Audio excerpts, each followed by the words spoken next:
Estava dizendo para vocês, se nós vamos trabalhar a questão das perdas e as emoções que existem com as perdas e as emoções que são mais duradouras, não tanto quanto a incredulidade, que ela passa logo. Trabalhando a ira. O Freud diz que se tomamos como verdadeiro que tudo que vive morre por alguma razão interna, voltando a ser inorgânico, todos nós vamos ter que dizer que tudo que é vivo vai morrer.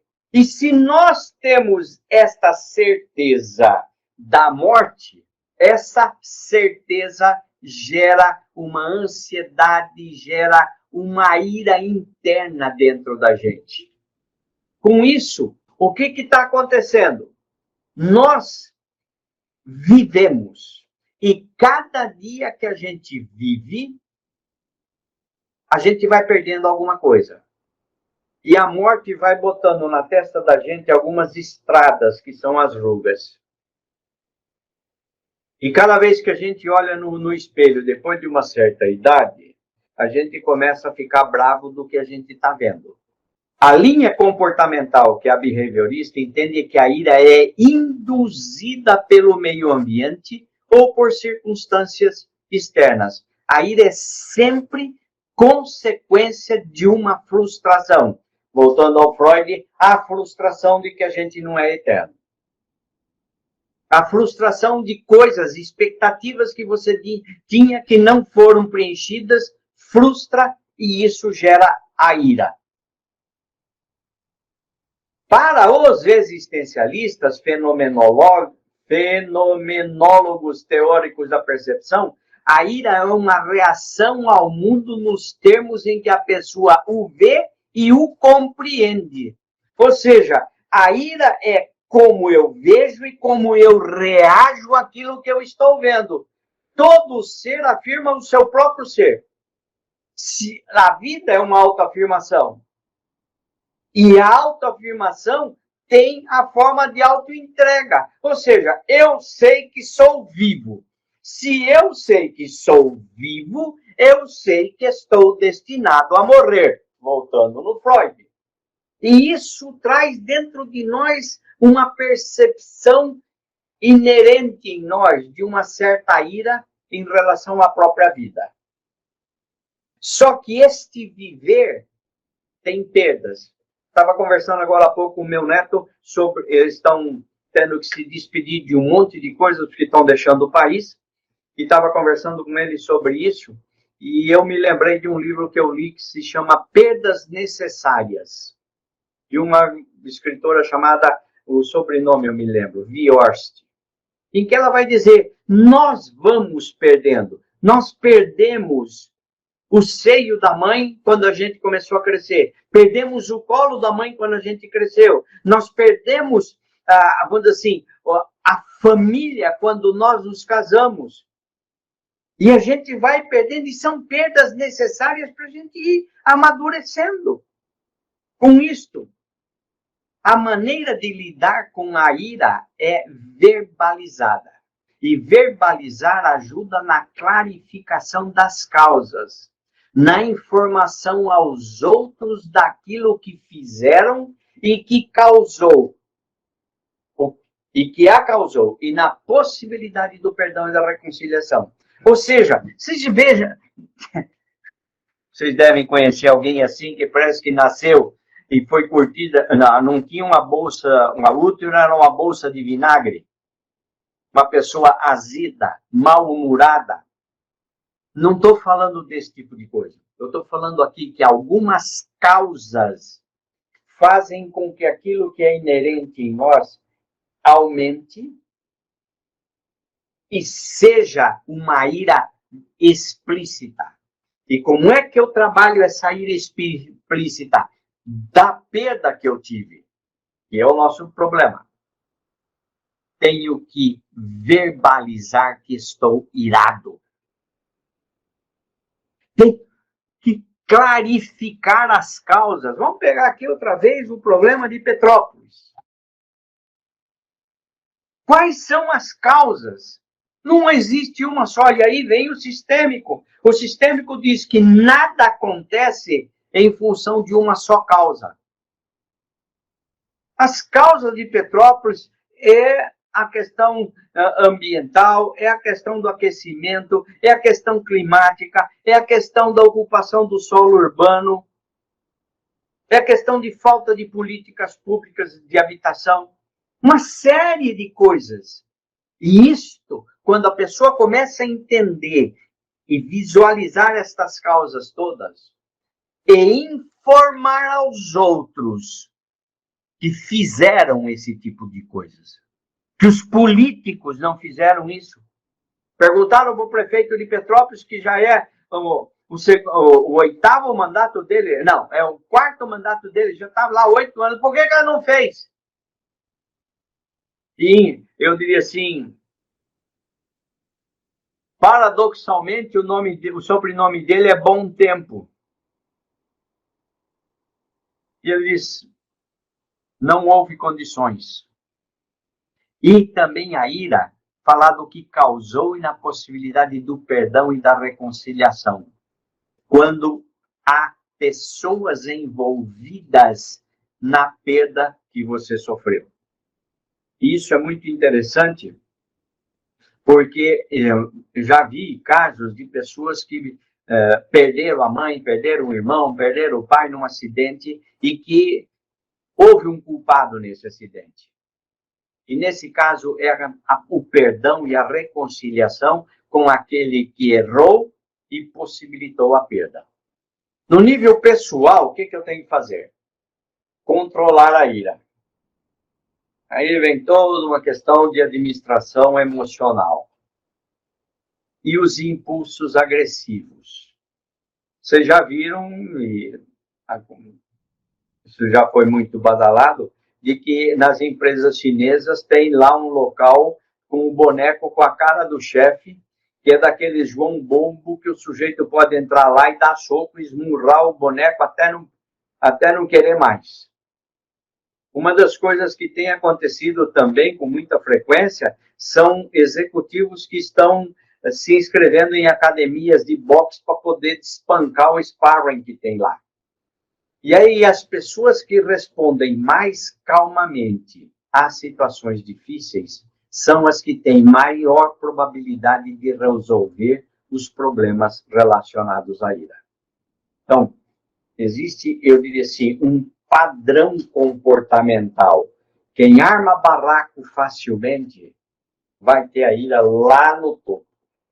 Quem sabe se controlar em situações normais, de uma fila de banco, de um remédio que não tinha, coisas desse tipo, ela vai ter mais chances de resolver os problemas relacionados com a ira.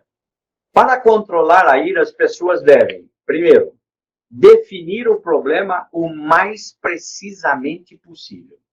Essa é uma coisa que eu tenho visto como as pessoas têm dificuldades de, passando por uma perda, definir o que realmente foi a perda. Porque a tendência é magnificar a perda. A tendência é botar coisa dentro, botar farinha para que o bolo seja maior. Publiquei uma coluna hoje sobre a magia das palavras e falava de uma experiência que eu tive para ser orador de uma turma. Fazer uma lista das possíveis soluções. Uma das coisas que ajuda muito é sair da expressão da ira e começar a pensar, tá, eu perdi o emprego, eu perdi a casa, eu perdi a esposa, eu perdi o marido. O que dá para fazer daqui para frente? Fazer uma lista disso. Às vezes, até uma tempestade de ideias. Tudo o que vier na cabeça, põe. Porque mesmo uma ideia, assim, descabida, pode ser que depois ela entre e encaixe de uma forma ou outra num processo de solução. Avaliar a chance de sucesso para cada uma das soluções propostas.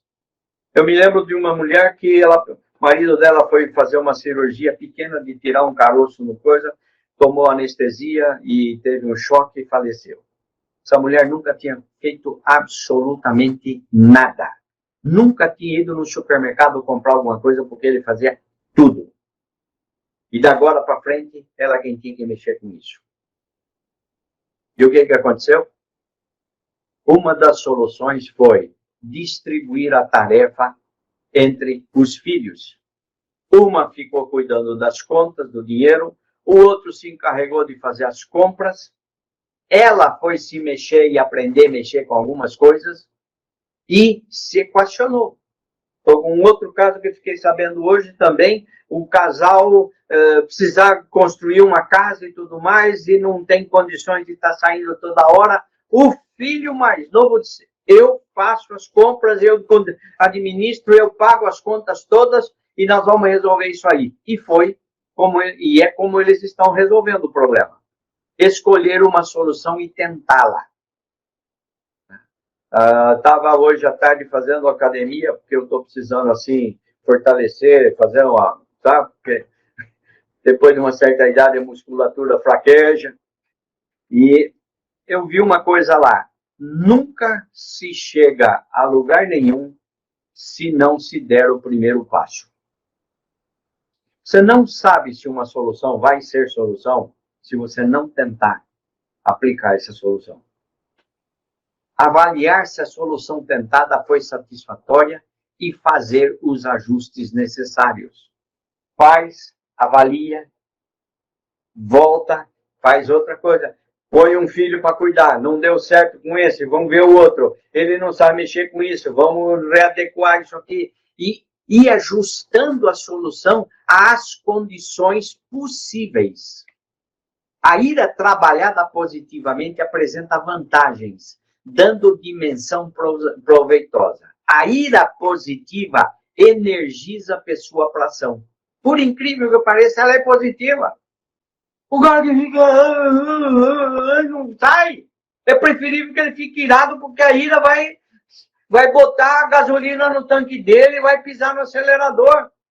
Interrompe o processo de negação e incredulidade. Lembra que a primeira reação era a incredulidade. Era negar que a coisa tinha acontecido. A ira, quando tem ira, é que ele já reconheceu que o fato aconteceu. Não está mais negando. Não está mais incrédulo. Expressa as necessidades físicas e emocionais da pessoa. Dizer, ficar bravo. Berrar às vezes. Eu digo que a ira precisa ter uma manifestação externa, desde que não seja contra alguém. Mas pode ser, às vezes, contra coisas. Aquele marido que ficou muito bravo e quebrou o prato. É uma manifestação da ira. Defende a pessoa das imposições conjunturais feitas pelas circunstâncias ou pelas pessoas. A ira faz com que ele fique assertivo. Ele vai dizer o que ele quer, ele vai dizer o que ele pensa. Não tem jeito de alguém vir e ficar manipulando uma pessoa que tem ira. E a ira positivamente trabalhada. Mobiliza as pessoas iradas para ações que visem a restauração. Não fica negando, não fica na incredulidade, mas sai para frente. Vence as barreiras para relacionamento. Fechou o ciclo de relacionamento, a ira vai fazer com que ele consiga sair disto. Busca confrontar quando se refere ao ofensor, não para feri-lo ou para magoá-lo, mas para levá-lo à consciência do ato que praticou. Aqui a assertividade. Defende a pessoa irada preservando a sua integridade. Ele se põe como ele é, como ele está sentindo, e se põe de forma íntegra. Atualiza e organiza as ideias que a pessoa tem.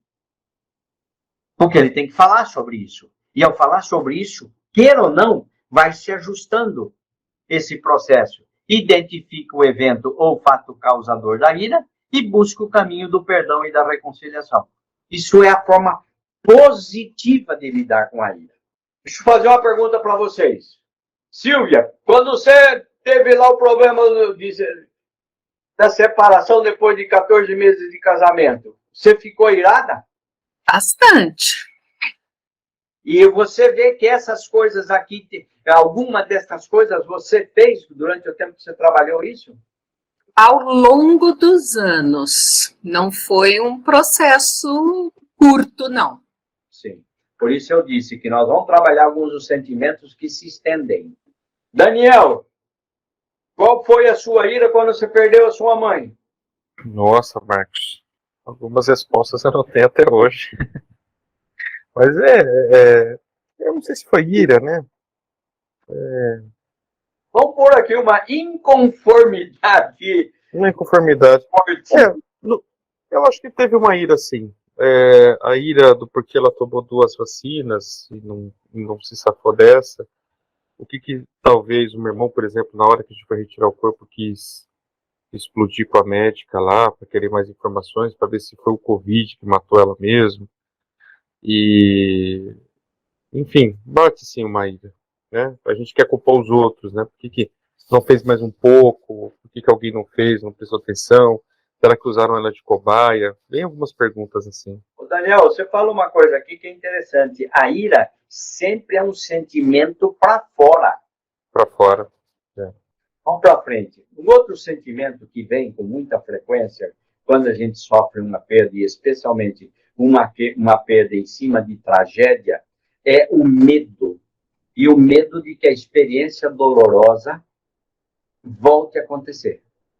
E a gente, muitas vezes, se antecipa, achando que aquilo pode acontecer. Deixa eu pôr aqui algumas coisas. A jovem que teve sua casa atingida por um tornado e que todas as vezes que havia tempestade, ela ficava paralisada pelo medo. Uma pessoa nos Estados Unidos que teve a casa afetada por tornado, e lá tem uma coisa, ou você vai para o basement, que é o porão embaixo, ou você vai para o banheiro, que grande parte das casas é a única peça que tem alvenaria. As outras são feitas de madeira. Ela começava a ameaçar chover, ela já se trancava no banheiro. O jovem que viu o transformador em frente à sua casa explodir e pegar fogo, depois de 20 anos, ele não mexia com fios de eletricidade. Tinha medo. Eu tive uma experiência dessas. Estava indo para a igreja de motocicleta, uma caminhonete avançou sinal, bateu em mim e jogou debaixo de um outro carro a uns 15 metros de distância. Fui parar no hospital. Nunca mais andei de moto. Aí um dia, depois de uns 30 anos, meu filho comprou uma moto e falou: pai, o senhor vai vencer esse medo. Pega essa moto aí e vai dar uma volta aí no bairro. Primeiro cruzamento que eu vi, eu já brequei. O coração parece que ia sair para a boca. Eu falei: não, para que eu vou vencer isso? Eu não quero ver moto mais na minha vida. Esse medo da possibilidade de que a coisa aconteça outra vez. Os neurocientistas chegaram à conclusão de que os traumas vividos são armazenados no nosso cérebro. E cada vez que algo é dito ou acontece alguma coisa que lembra aquilo, que tem cheiro daquilo, a amígdala dá o alarme. E o medo vem à tona. Palavras, gestos ou situações que fazem o medo surgir. E o medo de que a coisa se repita. Quando pode falar. Tá, quando não vem a raiva, vem só o medo, é ruim? Eu diria assim, não é obrigado a ter todos os sentimentos. Eu diria assim, é ruim quando tem todos os sentimentos. Tá? Mas está aí o medo.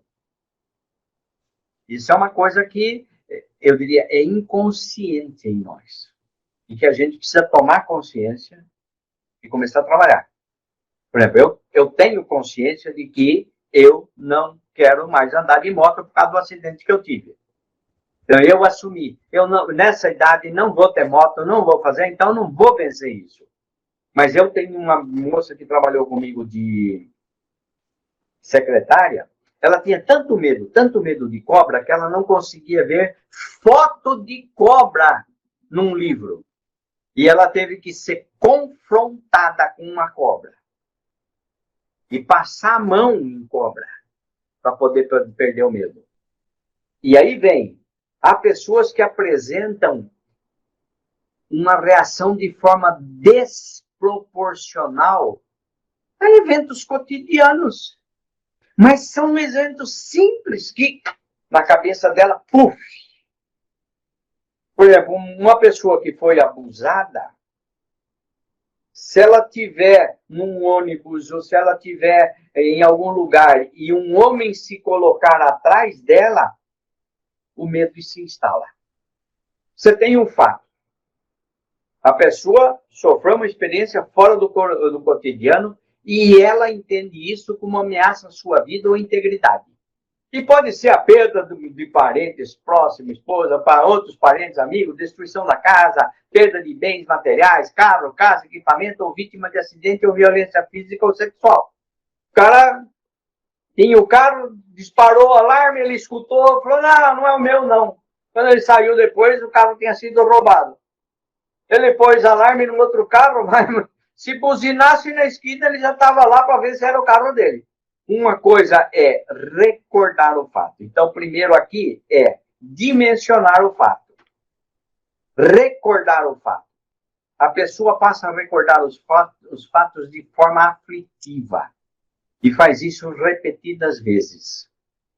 Há situações que a pessoa sente que as coisas voltarão a ocorrer.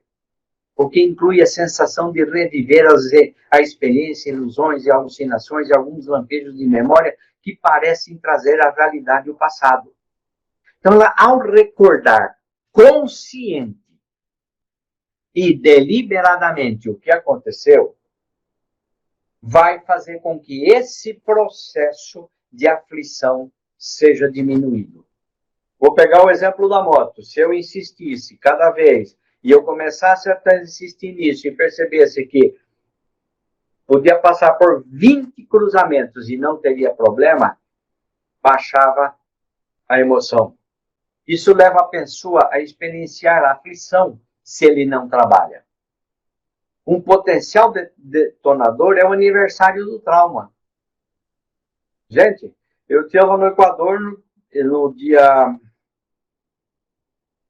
12 de março, foi quando ocorreu no dia 7 de março, quando ocorreu o terremoto.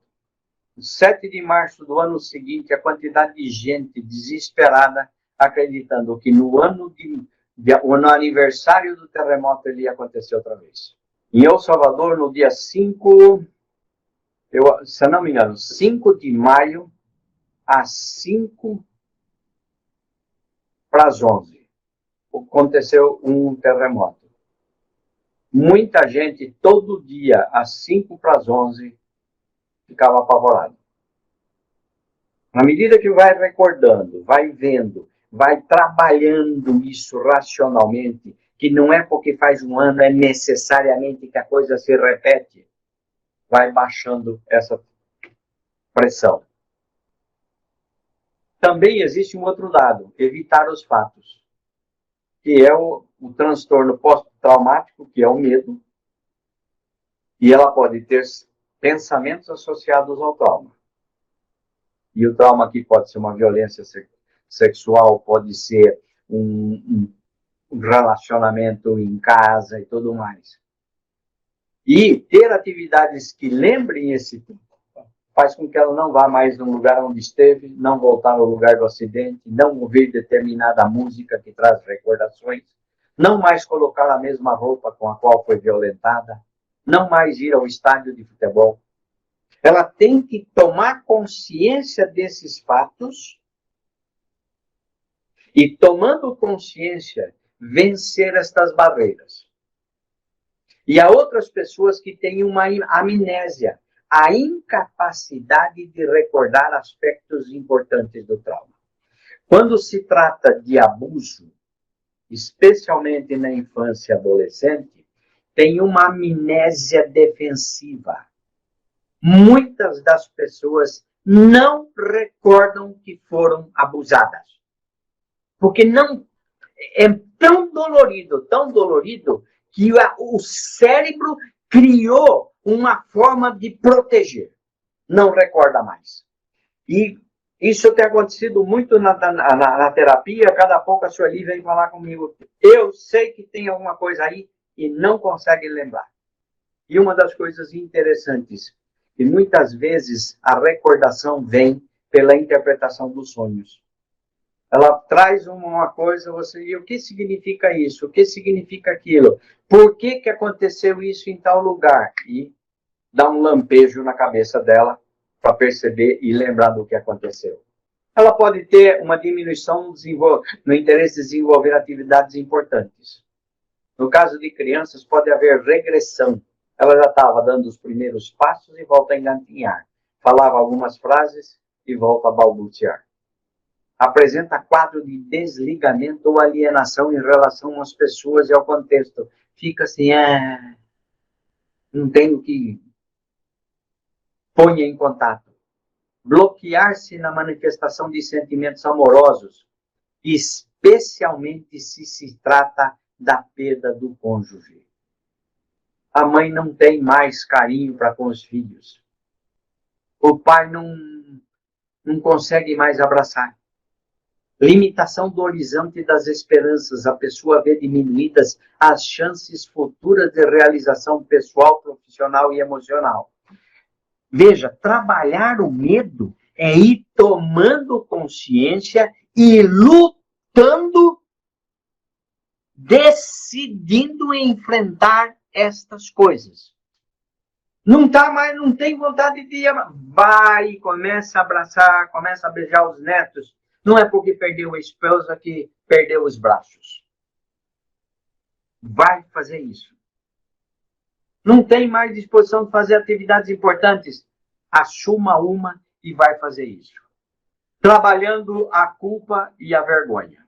Veja aí que a culpa está simbolizada por esse peso que o sujeito vai carregar. Sentir-se culpada, seja pelo fato ocorrido ou pelos fatos posteriores ou anteriores, que redundaram em agravamento da situação. Eu não mandei revisar os freios do carro. Eu esqueci de trancar a porta de casa. Deixei a porta do carro aberta.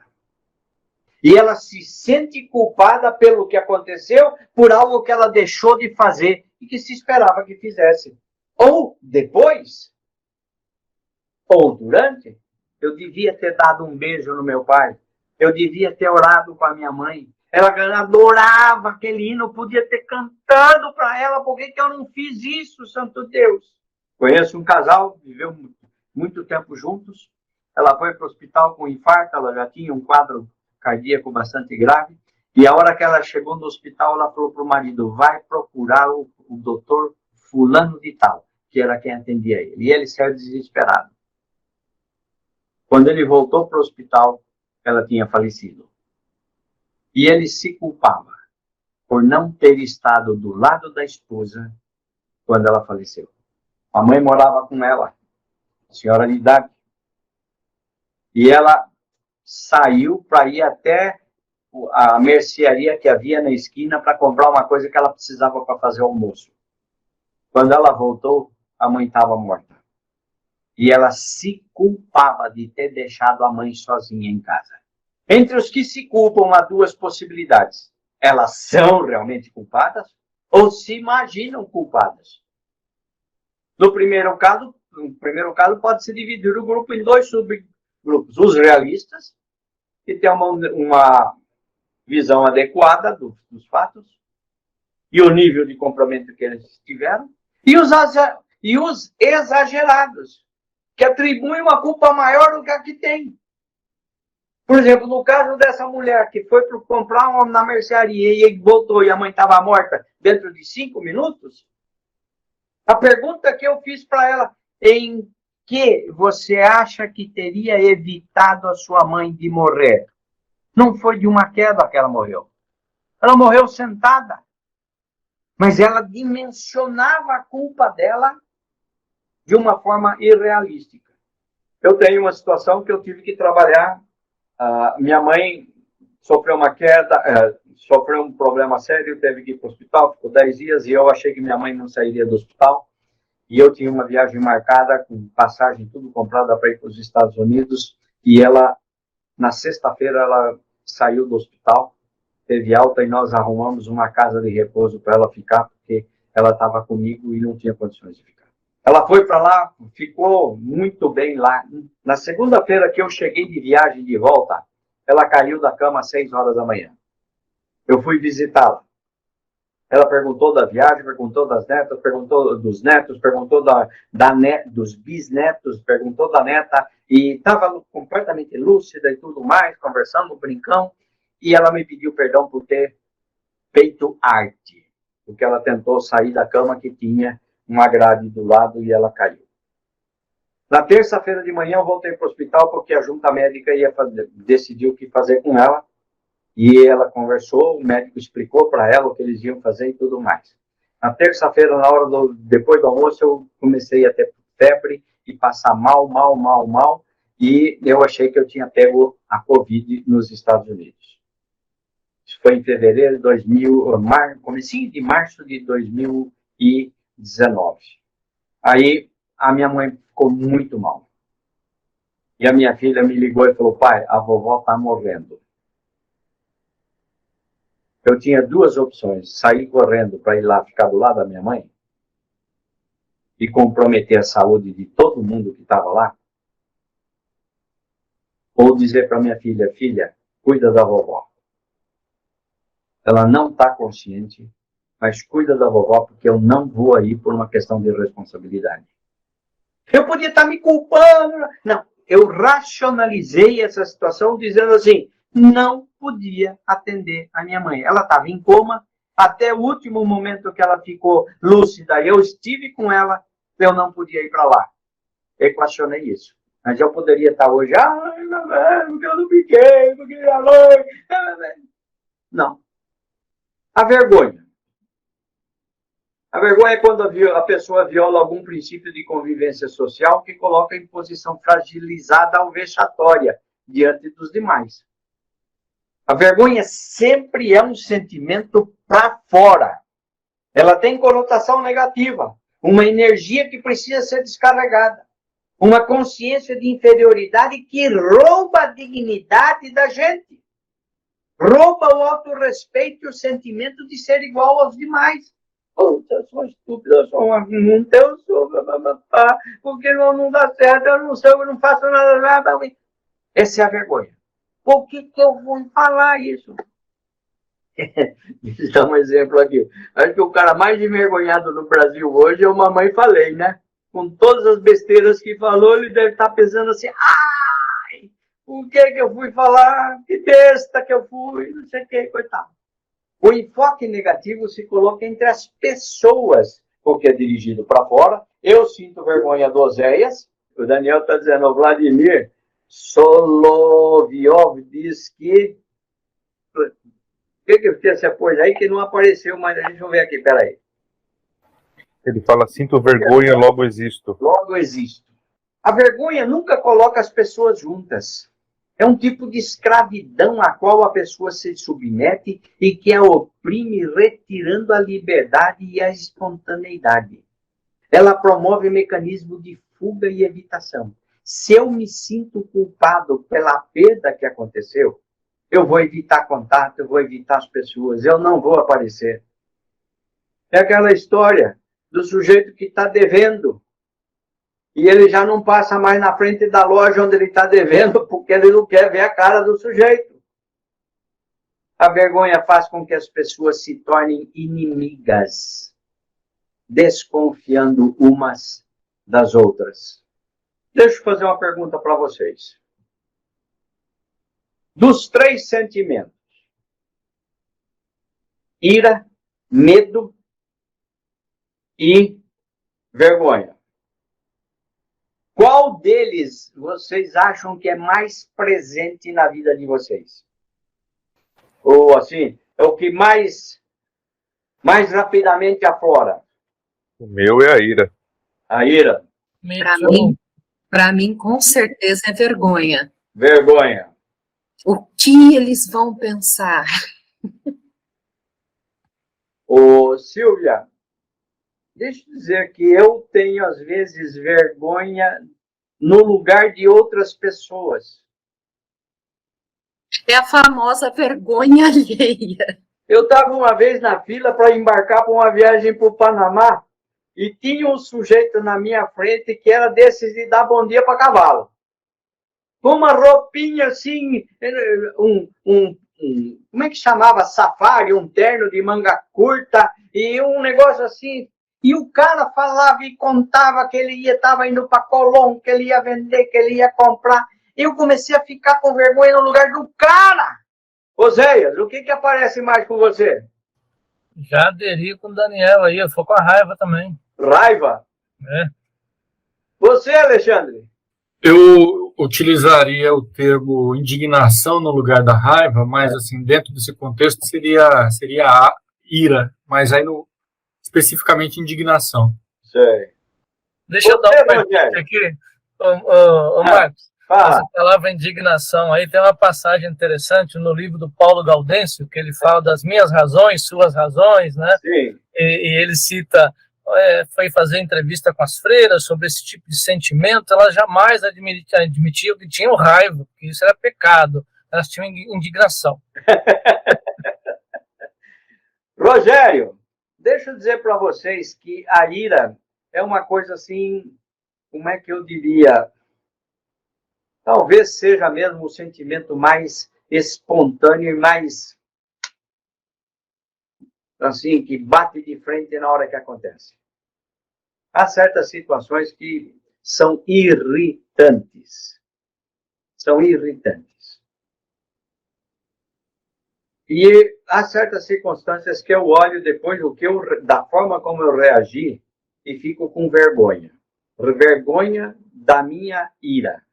Há certas circunstâncias, até o Alexandre sabe disso, que eu falei para ele: Alexandre, por favor, me substitui numa reunião, porque se eu for lá, eu vou perder a paciência, eu tenho medo do que eu vou fazer nessa reunião. Era a antecipação de uma coisa que depois o Alexandre, quando ele contou como é que foi a reunião, eu falei: graças a Deus eu não estava lá, porque eu tinha medo do que eu ia falar. Há certas circunstâncias em que eu decidi, falei assim: eu vou lá, eu vou subir as tamancas. Fui, falei, dei um esparramo, saí dali numa boa, com aliviado. Há outras circunstâncias que até hoje eu não está aqui ainda. Eu já contei para vocês a história da caneta de ouro que eu perdi. 1986. 24 mais 22, 46 anos.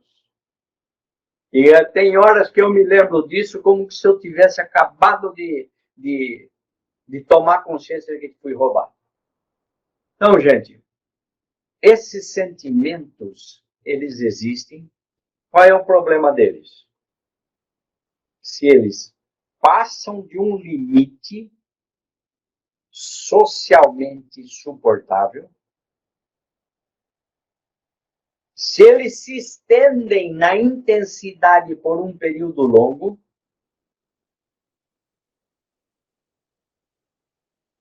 tudo me dá medo, tudo eu me irrito, tudo. Aí eu entro numa segunda fase que nós não vamos trabalhar aqui.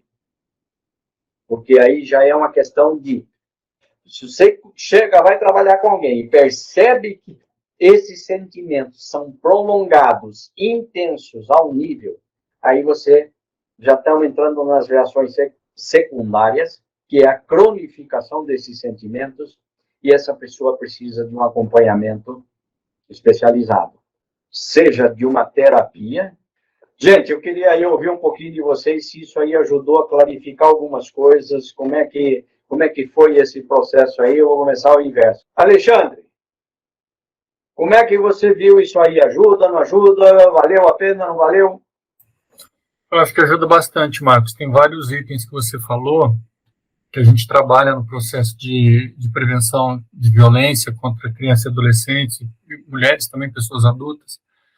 Essa história do sentimento de culpa, de vergonha muito forte, os medos, os gatilhos que as pessoas têm quando está relacionado com uma situação de perda, sim, né, embora seja diferente, mas tem muitos aspectos aí que são muito presentes na vida, obviamente não de todo mundo, porque cada pessoa lida com perdas e traumas e situações difíceis de maneiras diferentes, mas esses 3 elementos, assim, eles estão, dentre outros, os que estão mais presentes na vivência das pessoas que passam por esse tipo de situação.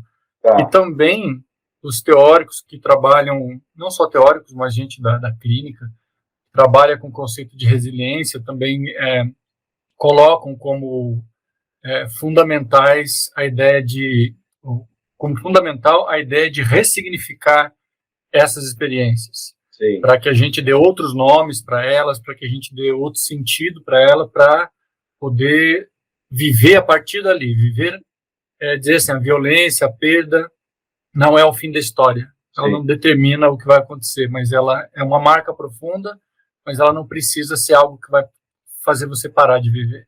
Tá. Silvia? Conforme você foi falando, eu pensei, né, e depois quando o Oséias trouxe o exemplo das religiosas, eu só confirmei, né, dependendo do meio em que você trabalha, é muito difícil a pessoa admitir. Sim. A pessoa trazer isso à tona, né, que ela sentiu a ira, que ela sente muito medo. É interessante que no meio religioso a culpa e a vergonha é vista quase como uma virtude. Né? Mas, assim, eu fiquei pensando nisso, que dependendo do grupo que você trabalha, você vai ter que usar aí de uma estratégia para conversar sobre o sentimento que realmente existe, mas que a pessoa não vai colocar aquele nome. Tá. Oséias? Então, eu tenho um problema adicional, né? Filho de pastor, então, eu entro na linha desses religiosos aí que não podem manifestar ou expressar a culpa, né? Então, de alguma maneira, eu aprendi isso desde pequenininho. Então, isso gerava para mim essa energia toda, estava quase que gerando uma implosão. Até eu fazer o primeiro ciclo de terapia e o cara falou, cara, você tem que botar essa energia para fora. E aí começar a lidar com isso, né? Então, foi libertadora a terapia nesse sentido, né? E a gente fica sempre questionando lá, irai-vos, mas não pequeis, né? Onde é que está o limite de uma coisa e outra, né? Elise? Eu achei que é importante lidar com a ira, com a raiva. Eu aprendi a me posicionar. Se alguém falou algo que eu não gostei, eu já respondo com educação. Mas eu me posiciono. Isso não é assim, ou isso é assim, mas peraí, né? Vamos devagar. Então, assim, eu aprendi a responder. Me ajudou bastante. Ou mesmo que seja em casa, xingar e passar aquilo lá para fora e deletar, né? Daniel, você... desculpa, Elisa. Medo eu acho um pouco mais difícil lidar ainda. Parece que eu me assusto, eu me apavoro com algumas coisas e isso ainda está um pouco mais difícil. Tá. Daniel? Bom, tanta gente falou coisa boa aqui, né? Bom, a sensação que eu estou tendo desde a primeira hora é de um autoconhecimento, né? Um tempo atrás eu até conversava com o pastor Alexandre sobre o CNV, Comunicação Não Violenta, que é algo que, inclusive, eu tento praticar daquilo que eu sei no meu dia a dia, né? Hoje foi um dia que eu tive várias ocasiões de poder explodir. Só que em volta da ira, da qual eu falei que é o mais exacerbado, existe também o medo e a vergonha, né? Porque eu também tenho medo de explodir, depois ter a vergonha depois que eu explodi, né? E sim, controlar isso o dia todo, como disse o pastor Oséias aí, né? irai-vos, mas não pequeis, né? E aí eu me lembrei também da outra parte do versículo, né? Que não se põe o sol sobre a vossa ira, né? Isso me traz, assim, essa oportunidade que eu estou tendo aqui de estar com vocês, né? O quanto é importante a gente se conhecer para poder dominar os instintos que nos levam a criar mais violência no mundo, uma violência social, e às vezes a gente está preocupado tanto com coisas lá fora e no nosso meio aqui mesmo a gente está sendo violento, enfim, está deixando a ira, né, nos dominar. Muito bom. Boa noite. Boa noite. Boa noite, gente.